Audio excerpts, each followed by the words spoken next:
हरे कृष्ण, राधे राधे। मैं कृष्ण प्रिया दासी। तो आज हम एकादशी के और एक वीडियो लेके आ चुके हैं और इस एकादशी का नाम है योगिनी एकादशी। तो हम माफ़ी चाहते हैं क्योंकि लास्ट 2 एकादशी के वीडियो हम नहीं ला पाए क्योंकि हम गए थे नवद्वीप मायापुर धाम वहाँ दर्शन करने के लिए, तो इसलिए बिजी थी मैं, तो इसलिए वीडियो नहीं बना पाई। तो अभी तक आपने नहीं देखा नवद्वीप मायापुर धाम का ब्लॉग तो अभी जाकर देखिए, लिंक डिस्क्रिप्शन बॉक्स में है। तो चलिए अब ये वीडियो शुरू करते हैं।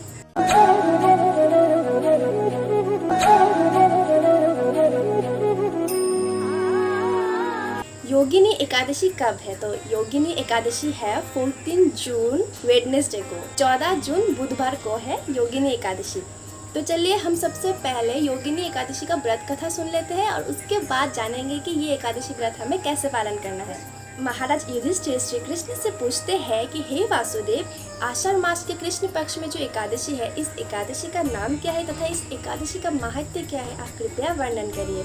तो हमारे श्री कृष्ण उत्तर देते हुए बोलते हैं कि राजन, इस एकादशी का नाम है योगिनी एकादशी और ये एकादशी महापाप नाशिनी एकादशी है। ये एकादशी एक भव सागर में, भव मतलब संसार, तो संसार रूपी जो सागर है, इसमें जो माया में फंसे हुए, बंधन में बंधे हुए जितने भी जीव आत्माएं हैं, ये उद्धार करने के लिए उद्धार रूपी ये एकादशी है। और ये एकादशी एक नाव स्वरूप है जो हमें इस भव सागर से पार कर सकती है। तो इसलिए ये योगिनी एकादशी हमें ज़रूर से पालन करना चाहिए।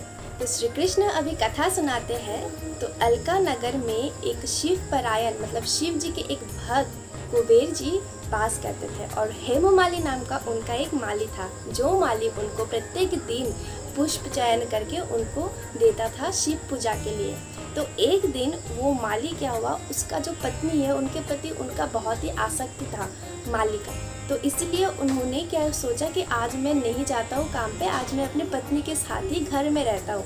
तो ये सोच के वो उस दिन नहीं गए। उस दिन उन्होंने पुष्प भी नहीं दिया, कुछ भी नहीं किया, वो अपने घर पर ही रहे। तो इधर कुबेर जी का पूजा का टाइम आ चुका था और उनको पूजा करना था और उन्होंने देखा कि अभी तक पुष्प नहीं है, तो उनको क्रोध आ गया और उन्होंने दूत भेजा कि अभी तक माली क्यों नहीं आया। तो जो दूत थे उनके, तो वो गए और जाकर उन्होंने देखा कि जो हेममाली है वो तो अपने पत्नी के साथ घर पर ही है और उसका कुछ नहीं हुआ, वो अपनी इच्छा से ही उस दिन नहीं आया। तो ये सुनकर कुबेर जी को बहुत गुस्सा आ गया।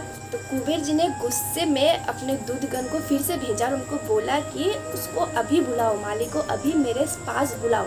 तो जब माली को पता लगा कि हाँ बहुत ज़्यादा देर हो चुकी है और मैं नहीं गया, तो आज तो कुबेर जी बहुत गुस्सा है। तो वो डरते डरते कुबेर जी के पास पहुँचे और कुबेर जी ने जब उनके आंखों के सामने माली को देखा तो वो अपने गुस्से में कंट्रोल नहीं हुआ उनका और उन्होंने श्राप दे दिया माली को कि तुम अपने पत्नी के प्रेम में इतना आसक्त हो चुके हो कि भगवान के पूजा की जो सामग्री आया पुष्प है वही उसी में तुमने अवहेला कर दी। तो ठीक है, तुम अपने पत्नी के साथ इस स्वर्ग लोक को छोड़कर मृत्यु लोक में जाओगे और वहाँ पे कुष्ठ रोग भोगोगे। कुष्ठ रोग जो होता है ना, बहुत ही क्या बताओ भयानक रोग है, तो वो वाला रोग तुम भोगोगे, ऐसा श्राप दे दिया। श्री कृष्ण कहते हैं कि कुबेर जी से ऐसा श्राप पाकर माली और उसका पत्नी मृत्यु लोक में पहुंचे और वहाँ उनको सुख की अनुभूति बिल्कुल नहीं हुई। वहाँ वो दोनों कुष्ठ रोग भोग रहे थे। क्या दिन क्या रात उनके लिए मतलब दुख ही दुख, सब कुछ कष्ट भरा जिंदगी वो बिता रहे थे। लेकिन बहुत दीर्घ दिन माली ने क्या किया था, शिव जी के लिए पुष्प वो चयन करता था, पुष्प ले जाता था पूजा के लिए। तो उसीलिए उसको शिव जी का वो स्मरण उसको रहा, वो नहीं भूला और वो वैष्णव श्रेष्ठ महादेव जी को याद करता था। एक दिन माली और उसका पत्नी ऐसे भ्रमण करते करते हिमालय में जा पहुँचे और वहाँ पे उनको मिला मार्कंडेय ऋषि। तो वो मार्कंडेय ऋषि के पास पहुँचे। फिर मार्कंडेय ऋषि ने उनको देखकर पूछा कि तुम्हारा ये हालत कैसे हो गया, कौन हो तुम? तो उसके बाद माली ने सब कुछ विवरण दिया कि मैं धनत कुबेर जी का माली था और मैंने ऐसा कुकर्म किया था, इसलिए मुझे ये श्राप मिला और इसीलिए मैं अभी ये जो कष्ट है सह रहा हूँ। तो माली और भी बोलता है कि हे ऋषिवर, परोपकार करना तो सबसे बड़ा धर्म होता है, तो आप कृपया मेरे ऊपर प्रसन्न होइए और मुझे इस श्राप से मुक्त करिए, कुछ तो उपाय बताइए। माली का कष्ट देखकर मार्कंडेय ऋषि को बड़ा दया आया, तो उन्होंने बोला कि हे माली, तुम आषाढ़ मास के जो कृष्ण पक्ष का जो एकादशी है, योगिनी एकादशी, तो इस एकादशी व्रत का पालन करो। इस एकादशी व्रत का पालन करने से तुम्हारा 18 प्रकार के जो कुष्ठ रोग है, सारा रोग नष्ट हो जाएगा, तुम मुक्त हो जाओगे। श्री कृष्ण युधिष्ठिर महाराज से कहते हैं कि हे राजन, मार्कंडेय ऋषि से ये व्रत कथा सुनकर माली और उनके पत्नी ने ये योगिनी एकादशी व्रत बहुत निष्ठापूर्वक पालन करी और उसके बाद उनको ये कुष्ठ रोग से मुक्ति मिल गया और वो दोनों बहुत अच्छे से जीवन यापन करने लगे। श्री कृष्ण महाराज युधिष्ठिर से कहते हैं कि ये योगिनी एकादशी व्रत जो भी पालन करता है उनको 84,000 ब्राह्मणों को भोजन कराने का फल की प्राप्ति हो जाता है। मतलब आप समझ रहे हो, 84,000 ब्राह्मण उनको भोजन कराने का फल जो है वो सिर्फ यही एकादशी व्रत पालन करने से मिल जाता है। और ये एकादशी व्रत का जो कथा है, जो महत्व है, ये जो भी पाठ करता है, जो भी पढ़ता है और जो भी सुनता है, उनका जो सर्व पाप है, जो पाप जितना पाप होता है वो उन पापों से मुक्त हो जाते हैं।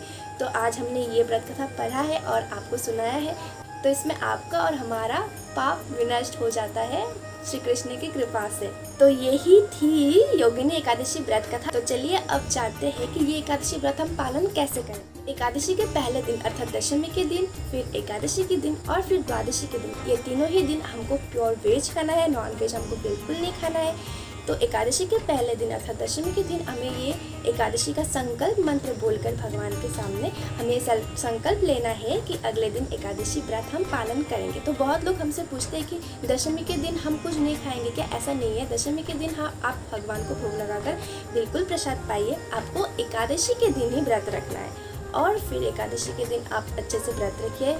अगर आप चाहते हो तो निर्जला व्रत भी रख सकते हो, नहीं तो आप क्या क्या खा सकते हो, फलाहार कर सकते हो, दूध ले सकते हो, साबूदाना ले सकते हो, बॉइल्ड वेजिटेबल्स भी आप ले सकते हो, बट नमक तेल ये सब आपको नहीं लेना है। तेल की जगह आप घी या बटर भी यूज़ कर सकते हो। तो आप क्या नहीं खा सकते हो, ये जो मैं चार्ट लगा रही हूँ आप देख लीजिए। ये चीज़ें जो रवि फसल है ये हमको एकादशी के दिन नहीं खाना है। इसके साथ साथ एकादशी के दिन आप जितना हो सके ज़्यादा से ज़्यादा चैंटिंग करिए, माला जाप, भगवान का नाम ज़्यादा लीजिए, क्योंकि एकादशी जो है ना वो श्री कृष्ण के अत्यंत प्रिय है। तो उस दिन हमें उनका नाम ज़्यादा से ज़्यादा लेना है। तो चैंटिंग बहुत ज़्यादा करिए, नाम कीर्तन करिए, भगवान की कहानियाँ सुनिए, उनकी कथा सुनिए, भगवान के साथ ही कनेक्टेड रहिए उस दिन। उसके अगले दिन द्वादशी के दिन जो पारण समय होता है, उस पारण समय के अनुसार व्रत तोड़िए।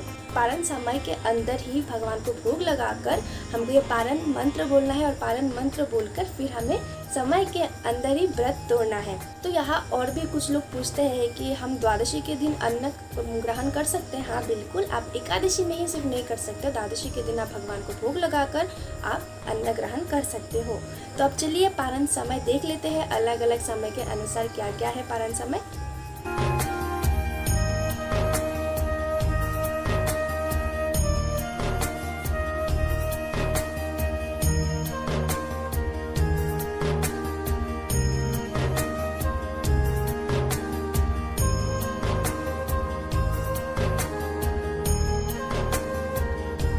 तो यही था अलग अलग जगह का पारण समय। इस समय के अंदर ही आपको व्रत तोड़ना है। तो आशा करती हूँ आपके सारे डाउट्स क्लियर हो चुके होंगे। अगर फिर भी कोई डाउट्स है तो आप कमेंट में बता सकते हो, हम उसका जवाब देने की ज़रूर कोशिश करेंगे। और आपने नवद्वीप मायापुर का ब्लॉग नहीं देखा तो देख लीजिए अभी, और इस दासी के चैनल को अभी सब्सक्राइब कर दीजिए। तो मिलते हैं नेक्स्ट वीडियो में। हरे कृष्ण, राधे राधे, चैंटिंग ज़रूर से करना।